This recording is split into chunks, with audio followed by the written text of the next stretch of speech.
Hey, what's going on, guys? Welcome back to Brandon Lester Fishing. I want to talk about and recap the third stop of the Bassmaster Elite Series at Santee Cooper Lakes real quick. Hey, had another good finish at this event, 30th place finish.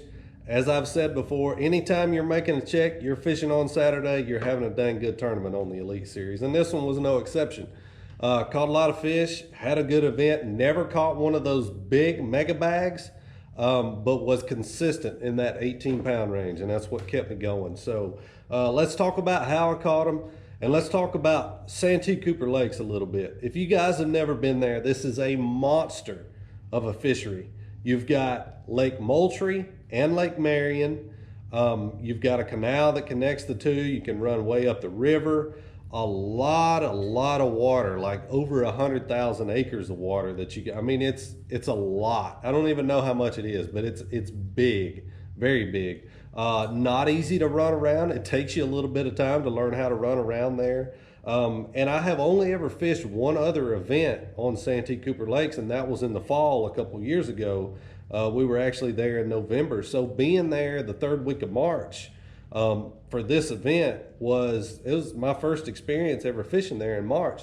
Obviously, I did my research, what I could find on the internet, stuff like that, about past history there, watch some other YouTube channels, trying to learn something about the place. And it's no secret that a lot of the fish get caught that time of year off cypress trees. A lot of these fish on Santee Cooper Lakes, I swear, I believe a lot of those fish live their lives on those cypress trees 365 days a year.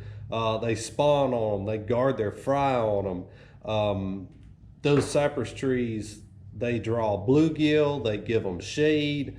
It's where they live, man. So I knew that was going to be a big player. I also knew some areas that I wanted to look at, but I wanted to look at a lot of new stuff too. Anytime I go back to a new body of water and I'm still trying to learn it, I always try to look at new areas when I go back.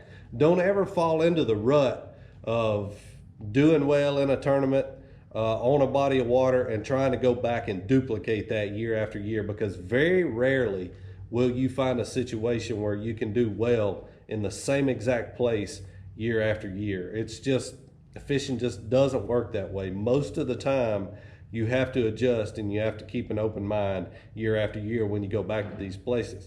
So with that in mind, I found a few areas where I could get bit in practice.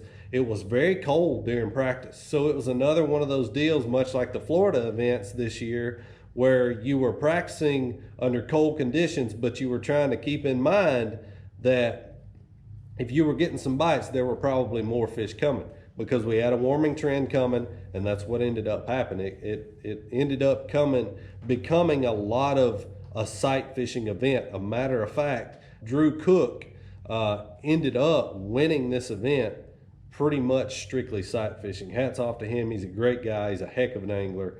Congrats to Drew. He very much deserved this win. But let's talk about how I caught him. Ended up finishing 30th place in this event. So, like I said, another good tournament.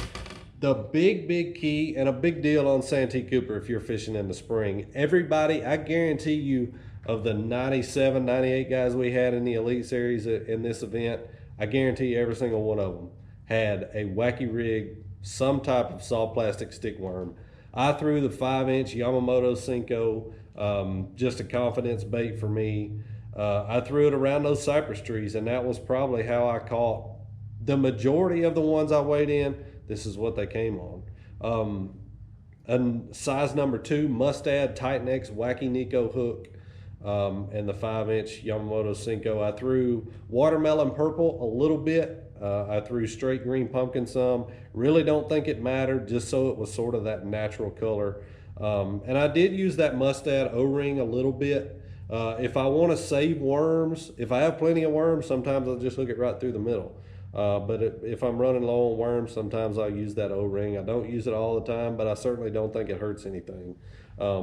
Pretty neat little deal. That's made by Mustad as well.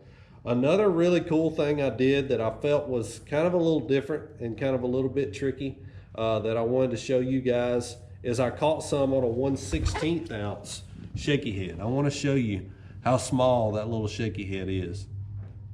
That's a little tungsten shaky head. I can't remember which company makes it, but several companies do.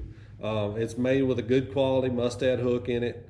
And that's just a Zoom trick worm. Well, let me get it back up here so y'all can see it. It's just a Zoom trick worm, green pumpkin purple. I threw green pumpkin blue a little bit. I'd put some chartreuse dye on the tail. Again, just keep them with those natural colors. But I threw that 1/16 ounce because I still got that really slow fall because those fish are spawning, right? So you want that slow fall. Plus the water is only like 1 to 3 feet deep in these places. So you don't want anything heavier than a 1/16. Also, that 1/16 ounce shaky head, you can skip it just like a rock. It skips just as good as the wacky worm does. And it's weedless. This right here will get hung up on the base of those cypress trees. The wacky worm will. That shaky head, it'll come right through them. So I caught a lot of my key fish on it. And you know, I'm real big on efficiency in my fishing, and I felt like I could be more efficient with that little shaky head. So you guys keep that in mind when you're faced with that situation. I caught those fish on my 6'10" Brandon Lester Instinct Mustad Signature Series rod. These are available now on MidwayUSA.com. They got a shipment of them in a couple of weeks ago. So you guys check them out. They got a really great price on them. And they've got several different models in stock right now. So be sure and check those out. 3,000 size spinning reel, 10-pound vicious no fade braid, the high vis yellow, and then I went with the 12-pound vicious pro elite fluorocarbon leader. I've talked about it before. You beef up that, put that 12-pound leader on, tie an FG knot about 10 foot a leader, and you can handle any largemouth bass in this country. You can handle on this setup right here. Just because you're using a spinning rod does not mean you need to put a dress on and feel like a sissy. I'm telling you, I've caught 9-pounders on this setup, guys. It'll get it done. I promise you, it'll get it done. Another key deal for me, I did catch a few fish, especially the first and second day. We had bright sunshine the first 2 days, and I caught a few fish sight fishing. And when I came across a fish that was locked down on the bed that I wanted to fish for, I caught it on 5-inch Senko, and I put a little blade in the tail. I think I've talked about that on this channel before. Anytime a fish is locked down on a bed, I feel like that blade really, it'll trigger them to bite when you put it on that bed and you shake it. It does something. I promise you, you try it, it'll work for you too. I just put that on a Texas rig, threw it on my 7'2", same setup I was using in Florida, 40-pound braid, 20-pound fluorocarbon leader, 7'2" medium heavy, Brandon Lester Instinct rod on that, 3/16 ounce weight. Caught several key fish like that. So, you know, it was all about covering water, fishing the cypress trees, and when I ran across a good one, I'd stop and sight fish for it. It was slow, it was methodical, but that's how I like to fish, especially when the fish are spawning.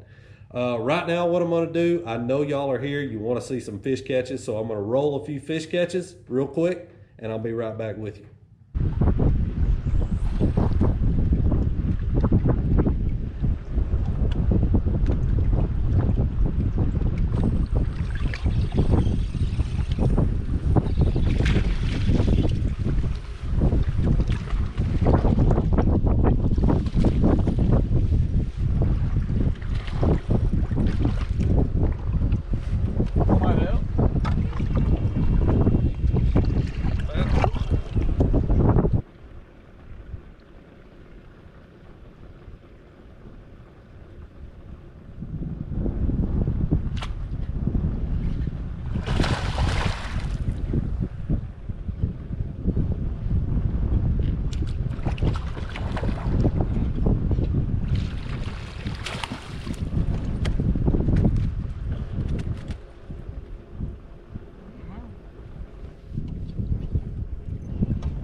That's the way to start the morning.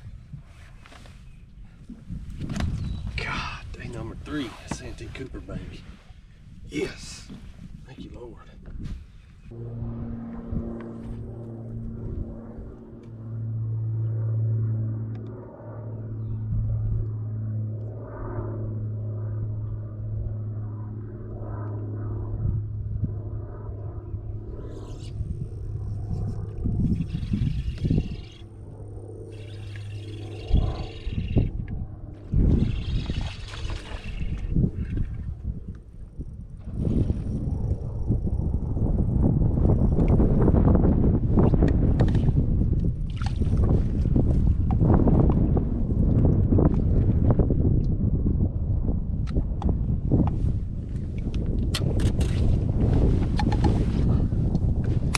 All right, guys, I hope you enjoyed those fish catches. I know I certainly had fun at this event. I love Santee Cooper. It's always fun to go to a newer place that you don't have as much experience on. You know, that's kind of the part of fishing that I think keeps me coming back for more. I know I love setting the hook. I love catching fish. I love catching any kind of fish, not just bass.